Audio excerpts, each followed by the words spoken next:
Story 1 by Reddit user Royal_Cat90. 5 years ago, my sister gave birth to her second child, and because her partner was working shift work as a security guard, I often went over to her house on the nights he worked to give her company and to help with the kids. She lives about a 10-minute drive from me, so the routine was usually me going over there around 5 p.m. and leaving to come home around 12 to 1 a.m. On one of these nothing-out-of-the-ordinary nights, I left the house at the usual time and drove home singing to tunes in the car. I didn't feel tired, as I've always been a night owl, and I was just eager to get home and chill out after the stress of rocking a baby to sleep for over an hour. It happened every night with my nephew. The estate I live in has 2 main entrances that both lead you toward a big roundabout which I have to turn at to go in the direction of my house. When I approached the roundabout, I could see a small light almost flickering on the street that continued directly ahead on the other side of the roundabout. So, basically straight ahead. I remember saying, "What the is that?" And instead of turning left to go in the direction of my house, I made the quick decision to drive straight through and see what it was. The light was moving rapidly in a short space, and within seconds my car was close enough to see that the source of the light was a torch that a little boy was using to move back and forth in a patch of dirt that he was kneeling on. He looked around 4 years old. He had neat blonde hair and seemed to just be playing in the dirt, alone, at 1 a.m. in the morning. I slowed down the car and stopped in front of him. My window was already down, and he was on the same side of the street that the driver's side of my car was on, so we were feet apart. Once I had stopped, the car was still running, but I had my foot on the brake. I was about to ask him what he was doing outside by himself, when his head shot up really quickly, and he stared directly at me. His eyes were entirely black, no other color in them, and I saw them very clearly. I think it took me about 3 seconds to register what I had seen and kick into flight mode, and I sped off. I did tell my friends and family about the experience, but for some reason it was never something that lingered in my mind. It was almost as though I woke up the next day and I had just put what I had seen in the back of my mind. With some hindsight, now, I think that putting it away in the back of my mind was my way of dealing with witnessing something like that. Almost as though my brain couldn't handle it, if that makes any sense. Story 2 by Reddit user Bearded Devil Dog. I grew up in West Texas, served in the military, 2011 to 2015. Recently turned 27 and came across a video on YouTube called Black-Eyed Children, which gave me the chills. I don't have much fear besides anakids grossing me out. My fight or flight response has always been fight mode in my favor when triggered, for the most part. At 10 years, I had my first paranormal experience.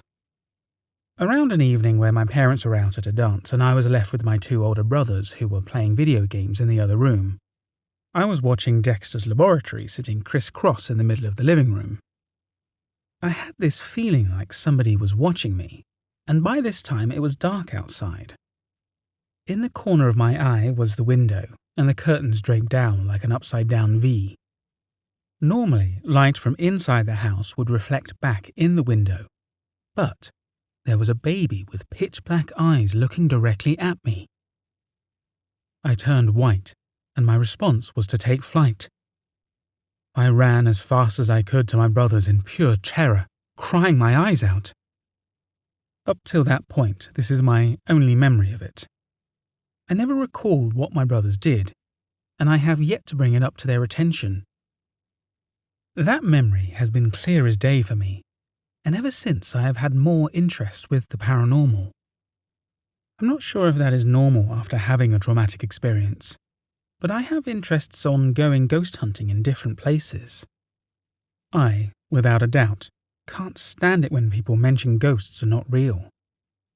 I would hate to make up such stories. Story 3 by Reddit user PM Me Cryptids. This is an encounter I experienced in the summer of 2009. I was born and raised in the plains of Texas, specifically in an area where black-eyed kids sightings are prevalent. I had heard the stories, tales, legends, whatever you want to call them, since I was a young man, but never truly believed them. The black-eyed kids was mainly something I entertained as a joke, or something to get a rise out of people. This changed in the summer of 2009. It was a warm night in June.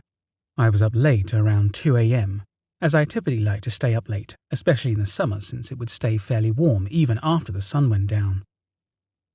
I had just run up to the store to grab a big fountain drink and was returning into my house through the back door when I was approached by two children, a boy and a girl.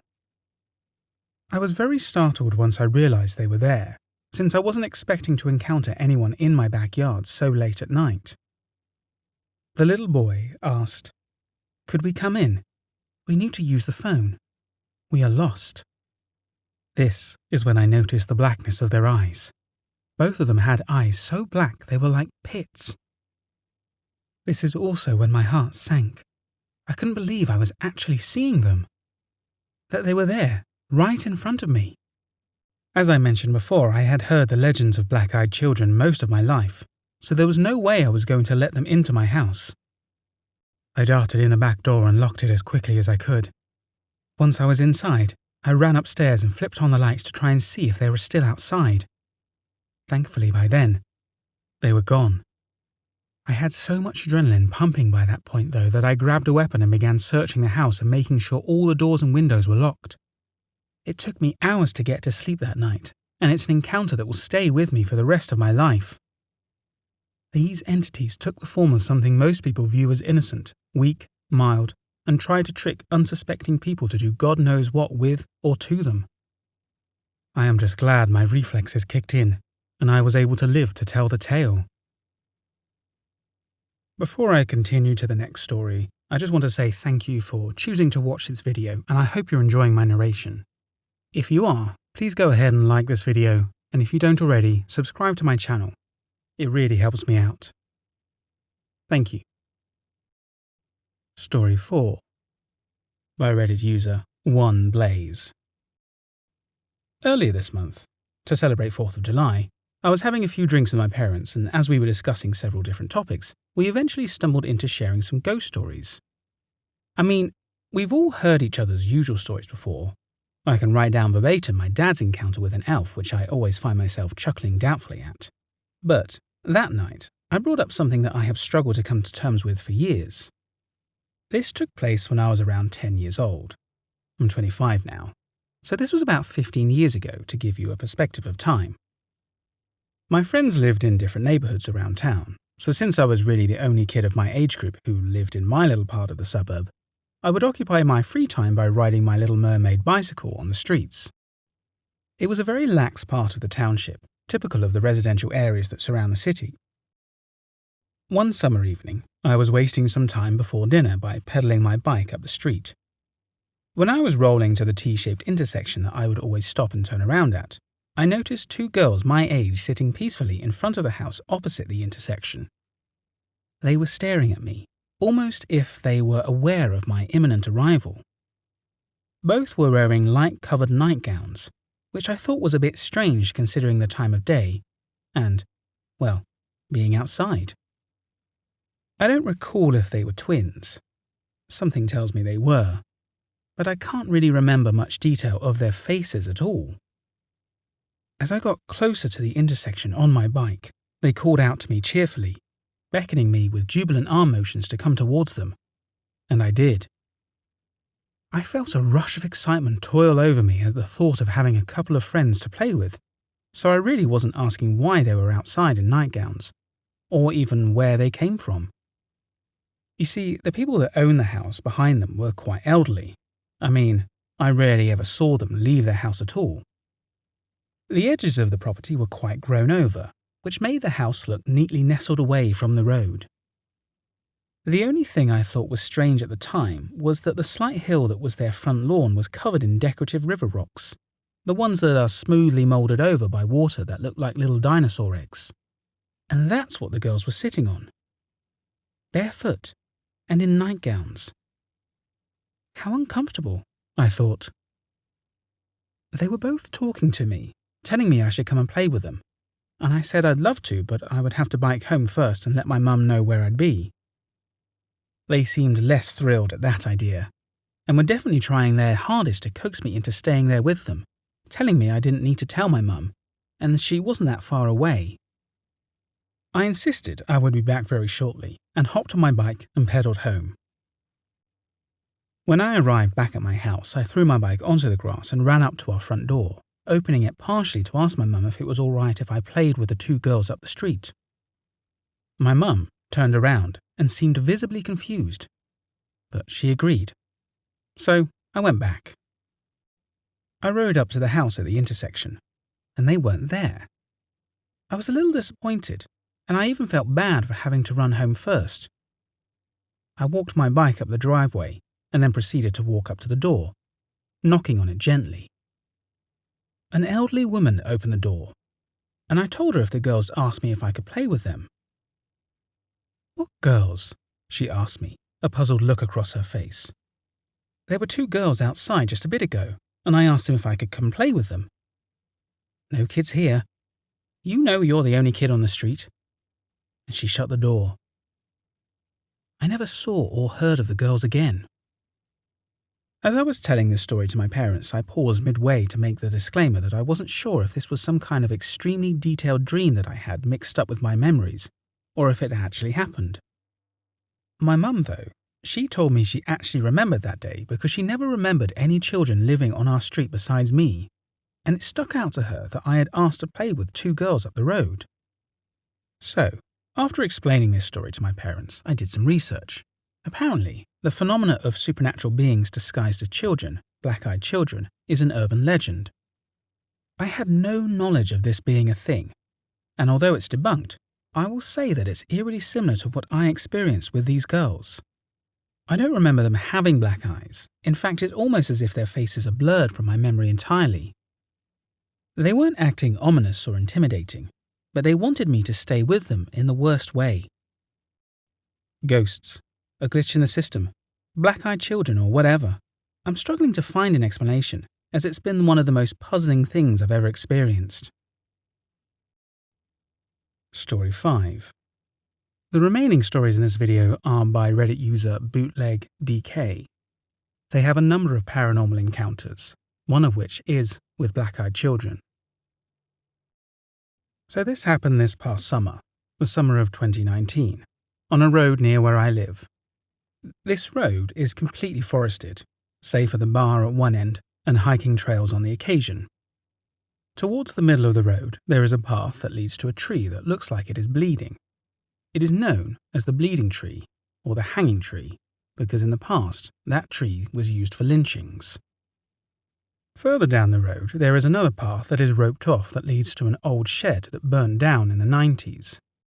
I had been going to the road for a few months at this point, and had a lot happen, including, but not limited to, touching, voices through the spirit box, EVPs, black-eyed children, and even being chased by what I could only assume was a hellhound. This place has a really dark past. KKK meetings and lynchings, black magic rituals, and satanic rituals. So this place is a hotspot when it comes to the paranormal. Some KKK members were arrested for lynching people, and they claim to have lynched at least 10 people. The locals who live near the road have so many stories and even fear the road, saying it's a portal to hell, and no good comes from it. My group and I usually go every Sunday night. This night started out like any other night on the road. The usual creepy feeling of being watched, shadows darting in between the trees, sounds of branches breaking like a person was walking in the forest. My group consisted of 7 people. Names changed for privacy. There was me, my girlfriend, Josh, Heather, Sam, and Sam's younger brother Samuel. We got to about a quarter of the way down the road when my girlfriend and Sam decided they wanted to turn back. Sam was having a really bad feeling being an empath, and my girlfriend's ankle was killing her due to a past injury. So Josh, Samuel, Heather and I continued while they went back to the vehicles. We stopped at the entrance to the path to the hanging tree to do a spirit box session and caught a voice of a woman we have repeatedly caught before that is known as Juanita. We then saw a shadow dart between the path, which scared Heather, so we decided to keep moving forward down the road. We ended up stopping towards the end of the road to take a break and to see if we could find anything at that specific area. That area is known to have an apparition appear that is wearing white robes, which the locals assume is a member of the KKK. After about 5 minutes of seeing nothing, we decided to start another spirit box session, where we tried to communicate directly with this entity. We ended up getting the same male voice several times, but we weren't able to understand what it was saying. At this point, I started to get annoyed, and I did something very stupid, which I tell my investigators never to do. I started to antagonize the entity, telling it that it was an evil entity for what it did, that it had no right to take any lives, and that the entity was un-American and a coward. After calling it un-American, and while I was saying the word coward, we got a deep growly voice through the spirit box screaming, "F you, I'm going to kill you." The rest of the group heard this, and I stopped speaking and started to get excited because it was the first clear voice we had gotten since Juanita all night. The moment I started to talk to the rest of the group, I felt 2 hands wrap around my neck and grip me tightly. The grip got tighter every time I tried to speak or gasp for air. It got so tight at one point that I could feel it start to collapse my trachea. Almost as fast as it started, it disappeared, and I was left on the ground gasping for air. I suddenly felt like I got kicked in the side, which caused me to vomit. After that, we decided that night was finished, and we called Sam to come and pick us up. When we got back to the cars, I had my girlfriend and the rest of the group check me, and I had bruise marks all over my neck as if someone was strangling me. After that, we just said goodbye and went home. This experience happened about a week later. It entails a demon, possession, and a girl who can supposedly see ghosts, or rather, a ghost. This story begins a day before the possession. Myself and 2 other people from the previous group, Josh and Samuel, went to another location in a nearby city that the city locals called Hell. This place used to be an old paper mill until it burnt down back in the 80s, and 75 people lost their lives. Since then, it has become the local teenager hangout, and every single one we have interviewed has had an experience there. The teens have done pretty much everything from using Ouija boards to holding satanic rituals in this building. We only spent an hour in the building because of how dangerous it is to be in there, what with it being a burned down building. And the entire time we were there, we felt as if something wanted us out and would get aggressive if we stayed too long. We really didn't want anything aggressive towards us while we were there in this decrepit building, because if we were pushed, we could have easily fallen through the various holes in the floor, the smallest of which is what I estimate to be about a 100-foot drop. Now we go to the next day, which is a Monday. Me and a few friends of mine and my girlfriend were hanging out and playing video games when my friend Thomas gave me a call. He told me he went to the road in the previous post and he and his friends were being attacked by something. I drove over there with my girlfriend immediately and found them all in a church parking lot not too far away from the road. Thomas was the only one coherent. 2 were writhing on the ground. We will call them Haley and JJ. And 1 was unconscious. We will call her Abby. There was a 4th friend there. We will call him Richard, but he was freaking out too much to make any sense. JJ was screaming, saying he was being scratched, which I checked, and he had several scratches along his torso. Haley was saying something was hitting her. After we were able to calm everyone down and wake up Abby, we all went back to the road. Haley was saying there was a little girl with her, holding her hand, telling her she had to kill JJ, Abby's brand new boyfriend. JJ kept on seeing a large shadow figure circling the group. Quick side note, Abby is the one who can see a ghost who apparently has been following her since she was born. Abby said that the little girl with Haley was actually a demon. This put me on the offensive, in which I immediately started to do a minor exorcism. Side note, I am not a priest, nor am I someone who actually is trained to do exorcisms, but I still try to help regardless. While I was performing the exorcism, Haley was screaming confused, as if not knowing what was going on. Then, JJ, who had been quiet the entire time and not wanted to help out, started to laugh and mock us. But it wasn't in his normal voice. It was deeper and almost sounded like there were two voices speaking at once. It was then that I realized that the demon that Abby was saying was there was actually possessing JJ and not Haley. We ended up calling Haley's dad, who was a priest, asking him to come and help us, which he immediately did. While we waited about 10 minutes for her dad to get there, we had to constantly fight JJ to keep him from running into the forest. He ended up flailing and kicked my girlfriend pretty hard, punched Thomas in the face and spat in my face, and headbutted me. When the priest got there, he immediately started the exorcism while Thomas, Richard, Abby and my girlfriend and I held him all down. The entire time he was screaming obscenities and flailing around. He ended up hitting me in the chest a couple of times during it. When everything was finished, we got back to the vehicles to rest before we all left. While resting, I ended up talking to JJ and finding out that he had went to hell, the same hell from earlier in the post, literally just hours before I had gotten there the previous day. I'd taken out the picture I mentioned earlier and showed him, and he immediately recognized the face in the picture, saying that while he was in hell, something with that face charged at him. I gave him some advice to go to church every so often to keep himself safe and to make sure he was safe and that everything was gone. And I gave him my number in case anything else happens, and told him he needs to stay away from places like hell and this road due to his private past. After that, we had all left. I kept up with JJ for a few weeks after that and he seemed fine, but then I lost contact with him. I hope he is still doing okay and following my advice. This is my third post from the same road, this time involving my experience with black-eyed children and the events leading up to that encounter. To start things off, I should mention that this was the third time I had actually gone to the road, and I had read several accounts of a little girl being seen on the road. This piqued my curiosity. Due to doing some research on black-eyed children, I found out that they prefer rural areas which this road is in. So me and two of my fellow investigators, Josh and Samuel, went to the road. This was Samuel's first time going to the road, and at this point the only really big event that happened to us was just the week before we got a voiceover with the spirit box, which was very clearly yelling out spirits to the question, "Is there anything on this road?" So we were excited, and we did a little research on the road to figure out what exactly is on it.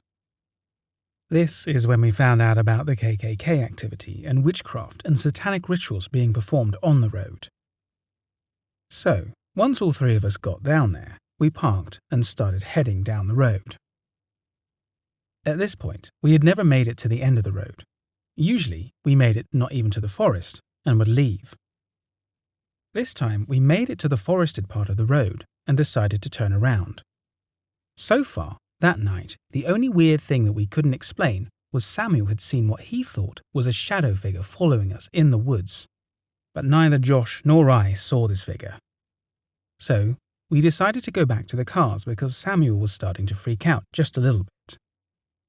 We got to the area of the road that we like to call the Spirit Box hotspot. It's right near the beginning of the road, and it's where we get our best Spirit Box sessions. I had asked if they would be okay if we did a Spirit Box session there, because this is where we had gotten the clear voice last week. They said yes, so I booted up the Spirit Box. I don't know what led me to ask the question, but I did. The question being, does anyone on this road know of the entities called black-eyed children? We got an answer almost immediately. The answer was a simple one-word answer that I would have just ignored if it wasn't so clear. That answer was yep, in a young adult male voice that at this point we had never heard. We all looked at each other, with excitement and concern. Then I asked the second question, "Are there any black-eyed children on or near the road?" Again, I immediately got the answer back. Yep. 2. Same adult male voice, so we knew it wasn't interference. The fact that it was immediately after I had asked the question led to the fact that this was not interference. At this point, Josh and Samuel were starting to freak out. I was strangely calm for some reason. As they were telling me that we needed to end the spirit box session and head back to the cars, I asked my third and final question. "Are there any black-eyed children around us right now?" Yep. 2. After we had got that answer, from the trees behind us, where there's no houses and it's 2 a.m., we heard children laughing. We ended the spirit box session and we booked it back to the cars. When we could see the cars, we noticed that both Josh's and my cars were all fogged up from the inside. The scariest thing of all, on Josh's rear windshield, there's a handprint. The handprint was larger than any of our hands, and there was no one else on the road. We had kept a careful eye to see if anybody had driven on or started walking on the road. It also looks like it had claws. On my rear windshield, there was some writing that just said, "Leave." At this point, all three of us were freaking out. I was trying to come up with a logical explanation on why we heard children laughing and the windows being written on. As we were trying to calm each other down and figure things out, we heard a child's voice coming from the woods in front of where our cars were parked, calling aloud, "Hello?" This froze us in our tracks. We were trying to find the source of the hello. We started to notice little figures darting between the trees. I don't know what drove us to do what we did next, and I know it was stupid, but instead of getting into our cars and driving away, we ran back onto the road. We didn't get too far onto the road when we heard something hit against one of our cars. It sounded as if something had jumped onto one of the cars. Without thinking, we ran back to the cars. When we got there, we saw nothing, no damages. Everything had just stopped. This time, we were smart, and we got back into our cars and we drove off as fast as we could away from the road. Now, there is a little girl who is seen on the road. I know she's not a black-eyed child. From the day I'm posting this, I have officially seen her once. What we experienced that night I cannot explain scientifically, but I am pretty convinced they were black-eyed children, and to this day, I still hold myself lucky to be alive. This is the fourth encounter I had at the same location. This happened to me a few weeks ago during the day at the haunted road from the previous posts. I decided to go during the day to gauge how active the road was. I was also alone at this time, thinking the road was safe, but I did have a Facebook livestream going for a while so my friends could watch. The first thing I noticed was when I first stepped onto the road, it felt like I was walking into water. You know the feeling when you get when you dive down into the water and you feel a slight push back? At the time, I thought nothing of it, because I was so used to it at this point. My walk down was actually quite pleasant. I felt very calm down most of the road. When I got into the forested area of the road, I did get the feeling of being claustrophobic. When I got to the path to the tree named the hanging tree, is when things get a bit odd. I took a rest there because it was hot out and it was nice and shaded there. I decided that I'd take the time to ask some questions that my friends were asking on Facebook. As I was doing this, I heard a loud thud in some bushes beside me, which made me jump and look down the path. The path I had checked when I got there was empty, but now had a human figure crouched at the side of the road, rocking back and forth gently. It looked like a young adult, wearing what looked like a black t-shirt and dark denim pants, black shoulder-length hair, and darker skin. Concerned by this, I called out to it. "Hello?" It didn't have any reaction, so I called out to it again. "Hello?" Loud enough that it scared a bird out of a tree over top or whatever this was, but still had no reaction. So, I decided I was going to leave and not ask too many questions. After leaving, I felt watched till I got out of the wooded part of the road. Nearing the end of the road and walking fairly fast, I decided one last break before reaching the end would be fine. I can try and finish answering any questions and whatnot. So, I started up again, but almost as soon as I started I lost connection, and the stream cut out. As I was trying to fix the stream, I sat down because the sun was now beating down on me in full force. As I was fiddling with my phone to try and get it to work, I heard a loud thud from behind me and some gravel hit my back. I looked back and saw a large rock only a foot away from me. It must have been thrown from the bushes that were there and just barely missed me. I started to panic at this point. If that would have hit me, I would have been out for the count. I quickly got back up and my stream started to work again, and I said my goodbyes and made it to the end and started to walk back. As I got back to the forested part of the area, it got worse. I started to notice on my right side that dark figures were darting through the trees going the same way I was. They were tall, maybe 6 feet, maybe 7, wearing dark black robes. The weirdest and scariest part is I could tell they had heads, but I couldn't see anything about them. I couldn't tell if they had features or not, almost a blur, but the rest of the figures were plain as day. So I started to run. Once I made it back to the pathway to the hanging tree, I was out of breath and had to sit. I noticed whatever the things were that were following me had stopped. Just to be careful, I had kept a close eye on the forest. That's when I noticed the last thing. A bit into the forest, I noticed a large log laying down, and noticed an object on it. At first, it was a bit blurry because I was exhausted, but as I continued to focus, I started to notice more. So I called out again. "Hello?" This time, I received a reply. The entity turned her head towards me. I could tell it was a little girl now, long dark brown hair, wearing a brownish dress. The hair was all over the place, and she had pale skin, but not ghost-like. In a soft and confused voice, she answered, "Hello?" Startled by this, I immediately jumped to my feet. Then, I noticed something. She was looking my way, but for some reason, she couldn't see me. She was looking around to see who had called out to her. She couldn't see anyone.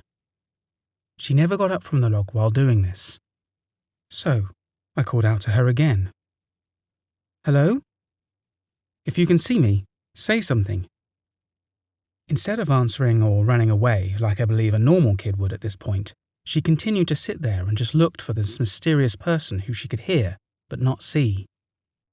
Now, I know that she could see me because there was a clearing between us through the trees. No trees from me to her. There were trees on the left and right, but it almost seemed like where the tree had fallen, no tree would grow all the way to the road. I decided I had had enough fun for that day, and just fast-walked back to my car, got in, and left. Out of all my experiences on the road, this was the most eventful, the best part being that it was during the day. It proved to me that we weren't just freaking ourselves out at night, which I constantly have been told. It was daytime. I had full confidence that nothing was going to happen and I was safe. The road proved me wrong once again. I have learned a few things going to this road. 1. No matter where you are on the road, who you are, and what time, you are not safe from its wrath. 2. If you show the road confidence, the road will tear it down and beat it out of you. 3. This road is haunted. Thank you for watching and/or listening to this video. Again, if you enjoyed it, please go ahead and hit the like button, and if you don't already, subscribe to my channel. It really helps me to grow. If you want to support me even further, go ahead and check out my Teespring store and make a purchase of a t-shirt or a hoodie that I have on there. But the way you can really help me to grow is to share my content with anybody in the horror community that you think might like it. I really need to get more exposure to this channel. Thanks again for watching.